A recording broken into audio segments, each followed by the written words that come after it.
Have you ever wondered why banks get bailed out without a second thought during financial crises, while ordinary people struggle to make ends meet? This is a question that's puzzled many, but it isn't just a coincidence, or is something more sinister at play. In this video, we're going to remove the curtain and expose the dark truths the government doesn't want you to know. We'll reveal the shocking history of how the financial system has been rigged in favor of the wealthy elite, and the devastating impact that has had on society as a whole. This is one video you don't want to miss. So keep up.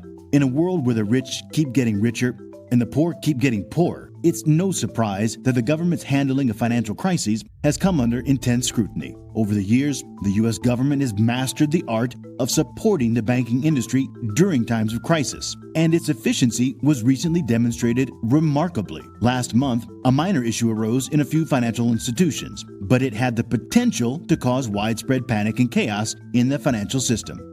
But guess what? The government acted fast and resolved the crisis in no time. According to CNBC, the government established a fund to offer favorable loans to financial institutions, and within 4 days, banks borrowed around $12 billion from this fund. However, this was just the beginning. Thanks to the government's prompt response, banks were able to obtain an additional $300 billion through more traditional borrowing channels. But even more impressive was that this feat was achieved without the usual bureaucracy and political wrangling that often slows down government action. Congress did not need to debate the matter endlessly, and the president did not have to sign any new legislation. State governors and legislators did not need to intervene, nor did city councils or mayors need to be involved. The government acted quickly and decisively, preventing a potential crisis from becoming a major catastrophe. It's a curious paradox. The government seems to move at lightning speed when it comes to rescuing the banks, but can't seem to find its footing when it comes to helping regular folks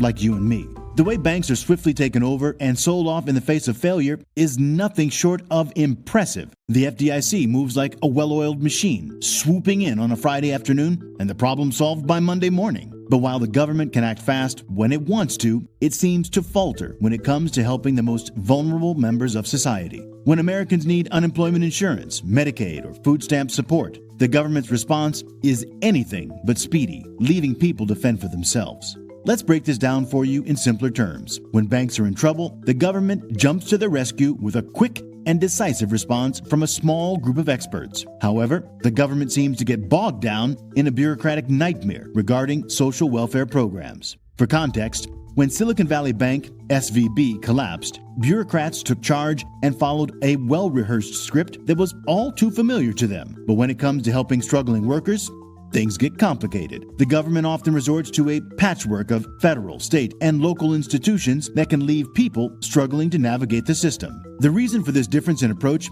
is simple. There is widespread political support for helping banks, even across party lines. However, there is no such consensus regarding helping struggling workers. To illustrate this point, just look at how the Treasury Department allocated funds for helping banks versus rental assistance. When regional banks needed a bailout, the Treasury Department made $25 billion available without any input from Congress. But when it came to allocating rental assistance funds, the same department got tangled up in a bureaucratic mess that took months to sort out. So clearly, while the government might be quick to help banks, it seems to struggle when it comes to helping ordinary people. In the midst of the pandemic, millions of renters across the United States were struggling to keep a roof over their heads. Congress allocated billions of dollars in emergency rental assistance funds to address this issue. However, instead of implementing a streamlined national bureaucracy that could efficiently distribute aid to those in need, Congress left it up to individual states and local governments to establish their own programs. The result? Chaos. More than 500 temporary entities were created, each with its own set of rules, procedures, and documentation requirements. It was a confusing and frustrating experience for renters who were already grappling with the stress of financial uncertainty. To make matters worse, many of these programs were understaffed, leaving renters in limbo for weeks or even months. Even now, 2 years later, billions of dollars in rental assistance funds have yet to be distributed to those who need it most. And while the need for aid remains high, fewer than 20% of these programs still accept applications. It's a bleak reminder of how difficult it can be for the government to respond effectively to crises. It's a shame that Congress didn't prioritize the needs of renters when allocating these funds. By focusing on state-level allocations instead of prioritizing aid to individuals based on need, legislators ended up over-allocating to states with low renter populations and under-allocating to states that ran out of funds. It's a classic case of bureaucracy run amok, leaving many renters disheartened and disillusioned.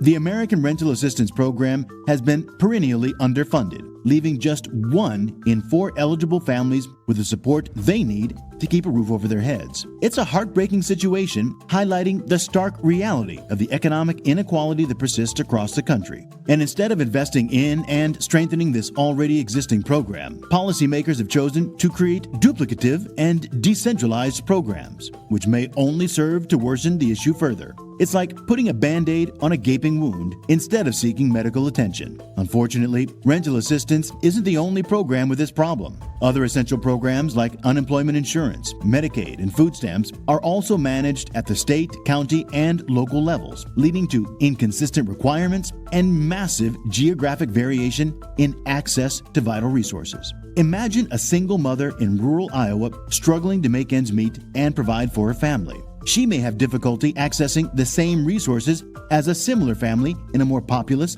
and well-funded area. This unfairness is unacceptable in a country that prides itself on equality and opportunity for all. As if that wasn't bad enough, the underfunded and complicated existing programs often fail to serve a fraction of eligible people, making it even harder for those needing help. It's frustrating that journalists, watchdog groups, and the federal government struggle to monitor, leaving hundreds of bureaucracies unchecked and unaccountable. While the coronavirus pandemic sent shockwaves through the global economy, it left millions of Americans without jobs and desperate for financial aid. But as people turned to state employment websites for relief, they were frustrated as the websites sputtered and crashed under the weight of the unprecedented demand. Adding insult to injury, the unemployment insurance system was plagued with flaws that made it difficult for many people to access the needed help.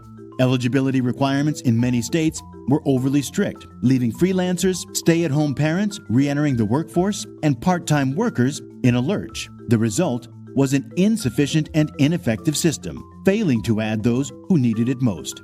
But the problems with social welfare programs actually go beyond technology and eligibility requirements. When these programs are subject to the input of tens of thousands of politicians, implementation can be painfully slow. Social welfare programs have always been hotly contested in the United States, with fights over funding and eligibility requirements dragging on for years. The result is a system that defaults to states and localities, leaving people needing to fend for themselves with limited resources. It was a frustrating situation that left many people feeling helpless and hopeless. And as the pandemic continued to take its toll, it became clear that the United States just doesn't do enough to support its citizens in times of need. The tale of the federal government's response to marginalized individuals during times of crisis is a saga of mixed emotions. Sometimes they're offered a tentative hand to those in need, only to retract their support swiftly. And despite the federal government's commitment to a more significant role in welfare policy after the Great Depression, they have since outsourced the more controversial programs for the poor to the states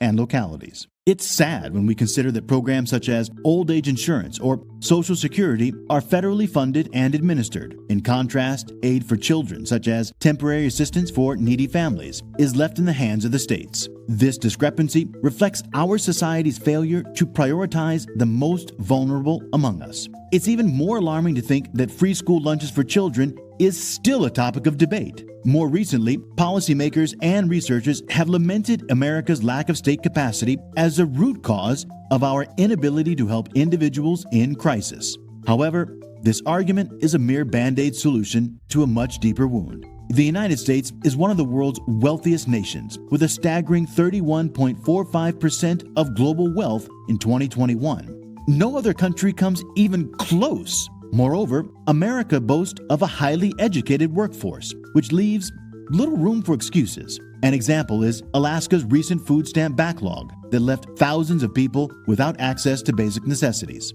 The state's workers cited chronic understaffing as the cause, which points to a lack of investment in the public sector. It's now more apparent than ever that the government's loyalty often lies with the wealthy and powerful, rather than with the people they've been elected to serve, and turning a blind eye to the struggles of everyday citizens. The disconnect between the government and the people they represent is now more evident than ever, and it's time that Americans began to demand change. While banks may play a vital role in our economy, it's essential to remember that the government's primary responsibility is to the citizens.